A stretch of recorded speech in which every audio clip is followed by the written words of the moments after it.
जय श्री कृष्ण। आज की वीडियो में हम करवा चौथ के बारे में जानेंगे। करवा चौथ का त्योहार पति पत्नी के मजबूत रिश्ते, प्यार और विश्वास का प्रतीक है। करवा चौथ शब्द दो शब्दों से मिलकर बना है। करवा यानी मिट्टी का बर्तन और चौथ यानी चतुर्थी। इस त्योहार पर मिट्टी के बर्तन यानी करवे का विशेष महत्व माना गया है और सभी विवाहित महिलाएं सभी विधियों को बड़े ही श्रद्धा भाव से पूर्ण करती है। हिंदू पंचांग अनुसार कार्तिक माह की चतुर्थी के दिन मनाया जाने वाला त्योहार है करवा चौथ। सर्वप्रथम जानेंगे करवा चौथ व्रत की पूजन विधि। सायं बेला पर मिट्टी का नहीं तो तांबे या पीतल के लोटे में, जिसे हम करवा कहते हैं, जल भर के लाल कपड़े से बांधकर उसके ऊपर मिट्टी का दिया रखे।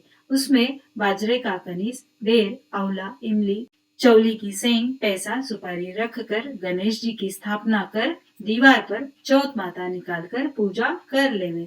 कथा सुने। तत्पश्चात रात्रि में जब पूर्ण चंद्रोदय हो जाए तब चंद्रमा को छलनी से देख अर्घ्य दे, आरती उतारे और अपने पति के दर्शन करते हुए करवे की पूजा करे। इससे पति की उम्र लंबी होती है। तत्पश्चात पति के हाथ से पानी पीकर व्रत तोड़े। व्रत तोड़ते समय सदा सुहागन करवो पी, पति की प्यारी करवो लो, 7 भाइयों की बहन करवा लो, व्रत करने वाली करवा लो, सास की प्यारी करवा लो, ऐसा बोलकर जळू धाई की सवागु धाई, तो बोलना जळू धाई सवागु कोणी धाई। यह भी पानी पीते समय 7 बार बोलकर करवा चौथ का त्योहार मनाते हैं और उसके बाद घर के सभी बड़े बुजुर्ग छोटे मिलकर भोजन का स्वाद लेते हैं। आइए अब जानते हैं करवा चौथ का किस राज्य में क्या खास महत्व है। करवा चौथ को मुख्य रूप से उत्तर प्रदेश, पंजाब, हरियाणा, दिल्ली, मध्य प्रदेश और राजस्थान में मनाया जाता है। हर जगह पर त्योहार मनाने की अलग अलग पद्धति है। कई जगह पति भी पत्नियों के साथ करवा चौथ का व्रत रखते हैं। करवा चौथ का महत्व विशेष तौर से पंजाब के साथ जुड़ा हुआ है। माना जाता है कि इस दौर में सबसे पहले पंजाब में ही करवा चौथ की पारंपरिक तरीके से मनाने की पद्धति शुरुआत हुई। पंजाब में करवा चौथ के व्रत से पहले सरगी की रस्म निभाई जाती है, जिसमें हर सास बहू के लिए एक स्पेशल थाल तैयार करती है। यदि सास ना हो तो जेठानी यह कर सकती है। क्या होती है ये सरगी? सरगी करवा चौथ के दिन व्रत को शुरू करने की रस्म होती है, जिसके बिना यह व्रत शुरू नहीं किया जा सकता। इसमें खाने पीने की वस्तुओं के साथ 16 श्रृंगार की सभी वस्तुएं तथा पूजन सामग्री होती है। सरगी में फल, मिठाइयाँ, ड्राई फ्रूट्स आदि भेजे जाते हैं, जिन्हें करवा चौथ के दिन सूर्योदय से पहले खाकर उपवास शुरू किया जाता है। और करवा चौथ का यह दुर्लभ कठोर निर्जला व्रत करने की इससे ताकत मिलती है, क्योंकि इसमें पौष्टिक तथा आसानी से पचने वाले व्यंजन होते हैं। एक परिकल्पना यह भी है, सैन्य अभियान अक्सर पुरुषों द्वारा दूर दराज के स्थानों पर चलाए जाते थे, जिसके तहत पुरुष अपनी पत्नियों और बच्चों को घर पर छोड़कर युद्ध के लिए निकल जाते थे। उनकी पत्नियां अक्सर उनकी सुरक्षित वापसी के लिए प्रार्थनाएं करती थी। यह त्योहार गेहूं की बुआई के समय अर्थात रब्बी फसल चक्र की शुरुआत के साथ भी मेल खाता है। मिट्टी के बड़े बर्तन जिसमें गेहूं रखे जाते हैं, उन्हें भी करवा कहा जाता है। इसीलिए इस मुख्य रूप से गेहूं खाने वाले उत्तर पश्चिमी क्षेत्र में अच्छी फसल के लिए प्रार्थना के रूप में इस त्योहार पर उपवास शुरू होता है। आइए जानते हैं मेहंदी का महत्व। मेहंदी सौभाग्य की निशानी मानी जाती है।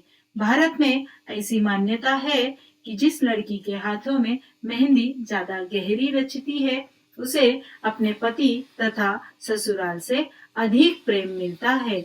जब चांद निकलता है, सभी विवाहित स्त्रियां चांद को देखती है और सारी रस्में पूर्ण करती है। पूजा करने के बाद वे अपना व्रत खोलती है और जीवन के हर मोड़ पर अपने पति का साथ देने का वादा करती है। भला क्या है करवा चौथ का ऐतिहासिक तथा पौराणिक कारण, हम जानेंगे अलग अलग कथाओं के माध्यम से। बहुत सी प्राचीन कथाओं के अनुसार करवा चौथ की परंपरा देवताओं के समय से चली आ रही है। माना जाता है कि एक बार देवता और दानवों में युद्ध शुरू हो गया और उस युद्ध में देवताओं की हार होती दिख रही थी। ऐसे में सभी देवपत्नियां ब्रह्मदेव के पास गई और अपनी पतियों की रक्षा की प्रार्थना की। तब ब्रह्मदेव ने इस संकट से बचने के लिए उन्हें व्रत रखने के लिए मार्गदर्शन किया और सच्चे दिल से उनकी विजय की प्रार्थना करने का सुझाव दिया। ब्रह्मदेव के इस सुझाव से सभी देवता पत्नियों ने वह व्रत रखा और अपने पतियों यानी देवताओं की विजय के लिए प्रार्थना की। उनकी यह प्रार्थना स्वीकार हुई और युद्ध में देवताओं की जीत हो गई। इस खुशखबरी को सुनकर सभी देव पत्नियों ने आकाश में चांद निकल आने के बाद अपना व्रत खोल भोजन ग्रहण कर लिया। वह दिन था कार्तिक माह की चतुर्थी का, इसीलिए मान्यता यह है कि इसी दिन से करवा चौथ के व्रत की परंपरा शुरू हुई। करवा चौथ को रामायण काल से भी जोड़कर देखा जाता है। माना जाता है कि माता सीता ने लंका के अशोक वाटिका में रहते हुए अन्न जल का त्याग कर दिया था।